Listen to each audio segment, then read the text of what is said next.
The CIA manufactured the entire hippie movement, and the band your mom raised you on? They probably helped. It sounds insane, but almost every piece of it is in the record. The agency's own files, Senate testimony, a best-selling novel, the liner notes of albums you already own, the acid, the bands, the bus, the Kool-Aid, the slogan you've heard your whole life. Some of this is fact, some is theory, and one piece is gone forever, because in 1973, the man in charge ordered the evidence burned. This is how a mind control program may have built the 1960s. So stay with me, because we're going to take it apart, piece by piece, until you can decide for yourself, dumb luck, or the most successful covert operation in American history. It starts with fear. American POWs came home from Korea praising the enemy. The press called it brainwashing, and Washington became convinced the communists could rewrite the human mind. So America brought in help, roughly 1,600 German scientists under a program called Operation Paperclip, some of them straight out of the Nazi war machine, now on the US payroll. And in 1953, the CIA launched its own program to crack the mind. They called it MKUltra. The man in charge was a chemist named Sidney Gottlieb, soft-spoken, club-footed, a goat farmer on weekends, who would spend 20 years building poisons and ways to erase a personality. Gottlieb thought he'd found his key in a chemical almost no one had heard of, LSD. It came from one company in Switzerland, a problem for an agency that wanted an endless supply and no witnesses. So the CIA bought up enormous quantities and handed the formula to an American firm, Eli Lilly, which in 1954 learned to make it from scratch. Now the US government had its own industrial source of the most powerful psychoactive ever discovered, a monopoly on acid made in America. But a drug is useless until you know what it does to a person, so they tested it, and they didn't ask permission. Some of it was cartoonishly sinister. Under a sub-project called Operation Midnight Climax, the CIA ran safe houses in San Francisco, hiring women to lure men in, dosing them with LSD without their knowledge, and watching from behind a one-way mirror. No consent. American citizens studied like lab animals in the exact city where the counterculture was about to be born. And sometimes it killed. In 1953, Gottlieb spiked the drink of an army scientist named Frank Olson. No warning. Olson spiraled into paranoia and 9 days later went out a 13th floor hotel window in New York, ruled a suicide. His family was told nothing for over 20 years. When the truth came out and his body was finally exhumed, the evidence suggested he may not have jumped at all. This was not a government being chill, and the drug was about to walk out the front door, carried by one clean-cut volunteer who'd come in for the money, Kesey. In 1959, Kesey took a paid study at a veterans hospital in Menlo Park.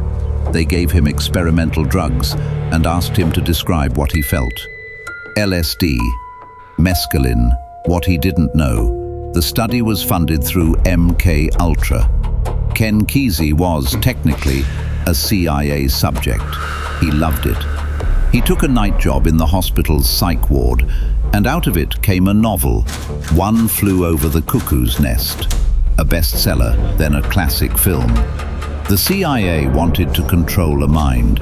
Kesey walked away convinced everyone should try it, and the supply already existed. So he threw a party. Kesey and his merry pranksters painted a bus, named it Further, and drove across the country. Neil Cassidy at the wheel, the same man who'd sparked the Beat generation a decade before. The old counterculture handing the keys to the new one. Then came the acid tests. No cover charge, Kesey just wanted you to show up and take acid, which in California then was legal. In the corner, always, a vat of Kool-Aid laced with LSD. For the house band, he hired an unknown group that had just renamed itself from the Warlocks to the Grateful Dead. The parties exploded. The band rose with them and started to tour. Kesey trailing in the bus with that bottomless vat. Bottomless because the Dead's own sound man, a chemist named Owsley Stanley, was cooking some of the purest LSD on Earth. By some counts, more than 1 million doses. He wasn't alone. On the East Coast, a Harvard psychologist named Timothy Leary handed the movement its battle cry: turn on, tune in, drop out, and would later claim the CIA had funded the whole psychedelic wave. Meanwhile, the agency really was flooding campuses with LSD as research, while Operation Chaos built secret files on the students taking it. One bus, one band, one drug, pouring across the country, and 400 miles south, a single canyon got stranger. Laurel Canyon, a fold in the Hollywood Hills that, in a few years, produced an impossible concentration of stars.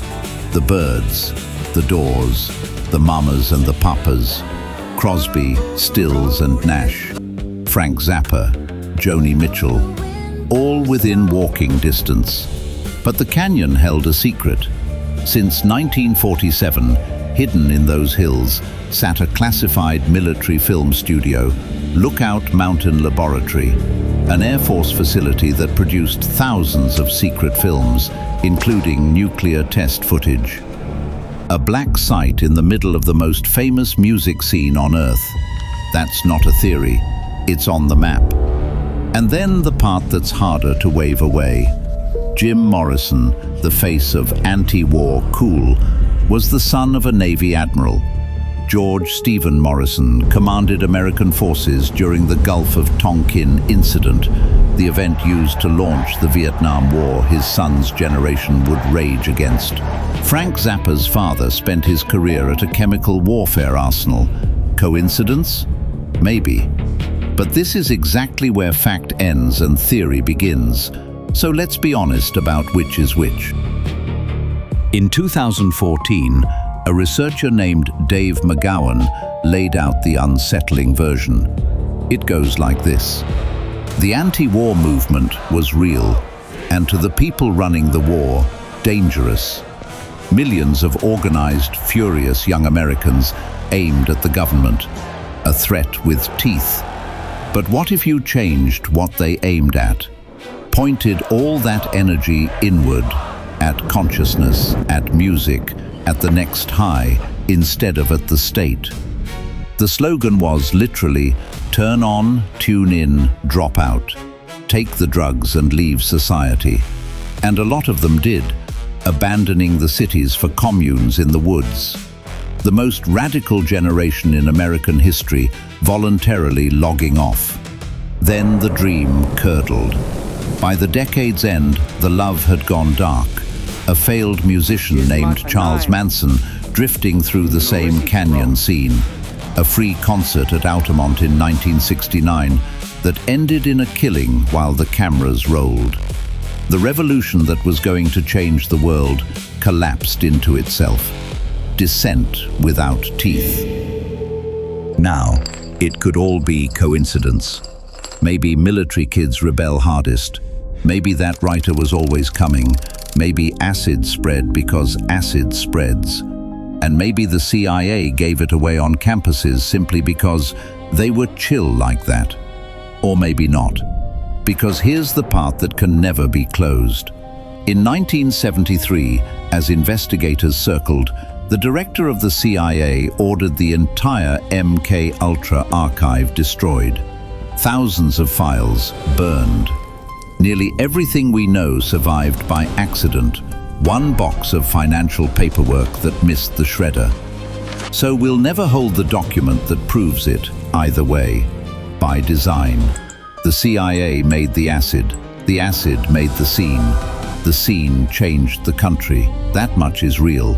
Everything after is a question someone made very sure we could never answer.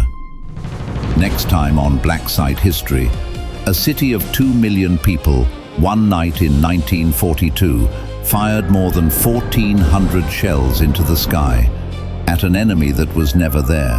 The Battle of Los Angeles.